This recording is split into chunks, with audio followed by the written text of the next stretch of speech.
is Om. It is the sound of the energy of the universe of which all things are manifestations.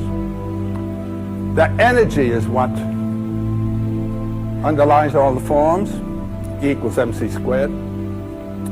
And the sound of that energy is said to be Om. Now,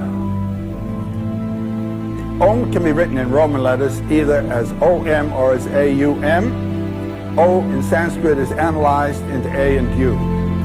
A-U-M, the four-element syllable.